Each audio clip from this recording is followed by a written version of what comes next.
드론을 조종을 할 때요, 전 세계로 수천 조분의 1, 수백 조분의 1 가로 세로 높이로 잘라서 1cm나 0.5cm, 0.3cm 그 이하로도 가능하고요.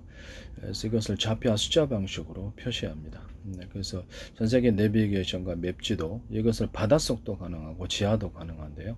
또 수학적인 계산이기 때문에 우주에서도 가능합니다. 드론 조종을 할 때 이 방식으로 조종을 하시면 잃어버린 위치, 만약 드론을 내가 조종하다 잃어버렸을지라도 어디에 기착되어 있는지 위치 발신을 해서 그쪽을 정확히 찾아갈 수 있고 몇 미터 떨어져 있다는 것도 파악할 수 있습니다. 드론을 만약에 10대 또 20대 100대를 조종한다 그러면 같은 프로그램을 탑재하고 있다면 서로 간의 위치도 정확하게 파악할 수 있습니다.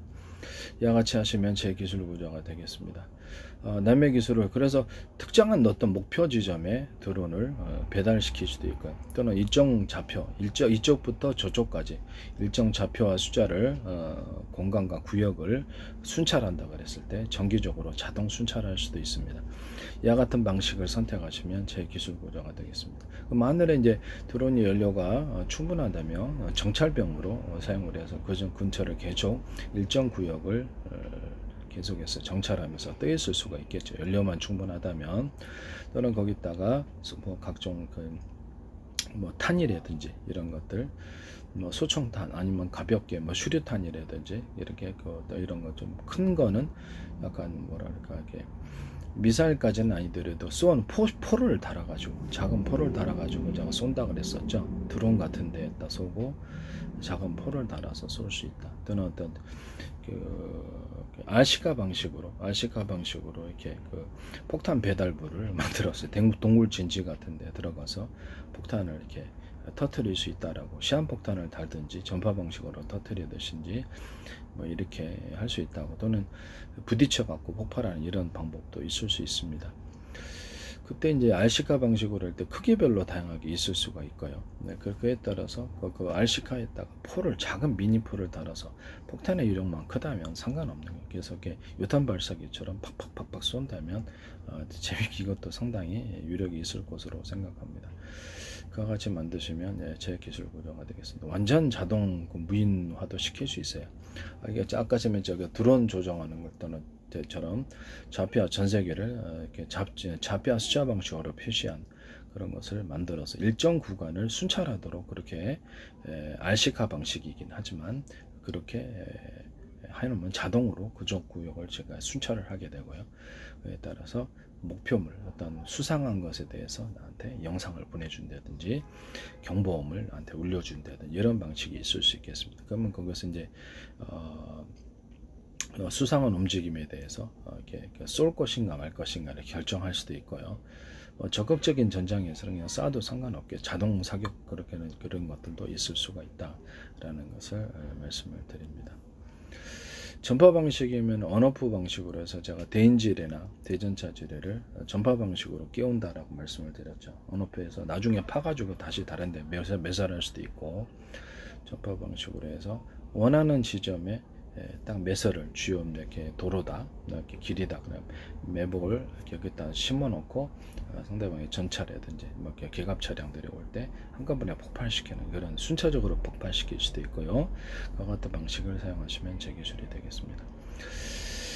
다이너마이트를 제가 상업용 다이너마이트 시장에 있어서 기존의 전자신간 방식이 아니라 전파 방식으로 원오프 깨우고 폭발을 시킬 수 있고, 시간차를 따라서 폭발을 시킬 수도 있다라고 좀 말씀을 드렸는데, 그것은 같은 파형의 하나의 전파라면 서로 스마트폰 전화번호가 틀리듯이 다이너마이트의 전화번호가 다 틀려서 출처번호가 틀려서 순차적으로 폭발시킬 수 있고요. 거기다 또 다른 파형의 전파를 가지고 각각 폭발시키는 이런 두 가지 기술 구조가 있을 수가 있겠습니다. 이것은 이제 통신 구조로도 쓸 수 있는데, 컴퓨터다, 아니면 스마트폰이다, 유성통신을 했을 때 라디오 같은 것이 AM, FM 라디오가 있잖아요. 그러면 서로 다른 파형의 전파를 수신한단 말이에요. 그럼 하나만 수신하잖아요.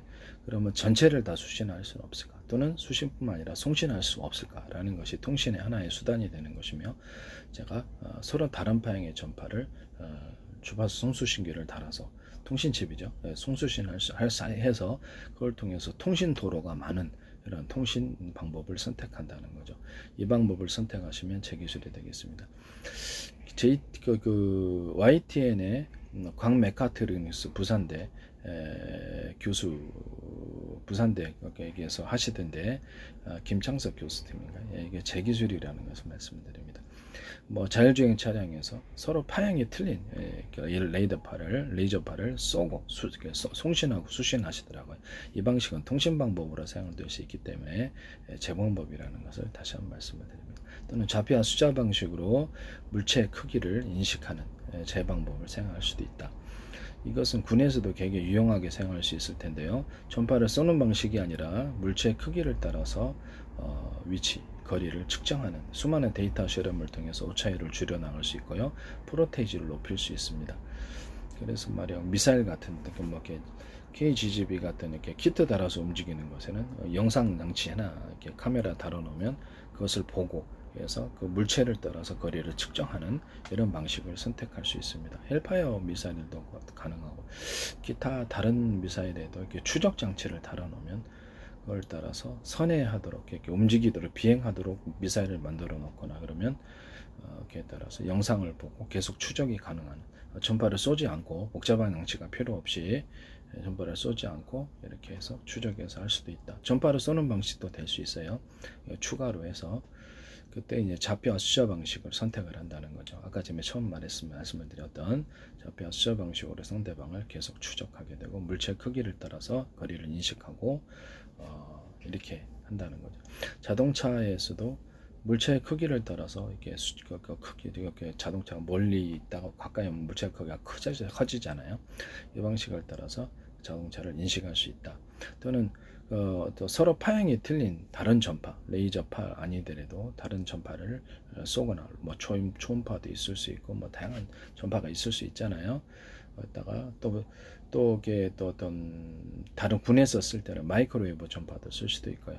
여기다 적외선 전파를 같이 쓰는, 뭐 이렇게 자율주행 차량 같은 경우는 일반 레이저파나 다른 파형 쓸 수 있고, 적외선 전파를 같이 쏘면은 하나는 그 사람을 어두울 때, 반개 낄 때 사람을 분별해 대인 사고를 막고, 하나는 금속체를 탐지해서 자동차를 탐지하는 두 가지 기술 구조를 가질 수 있으며, 군에서도 유용하게 잘 사용할 수 있습니다. 이와 같이 하시면 제 기술 구조가 되겠습니다. 남의 기술을 도둑질해서 상업화 시키지 맙시다.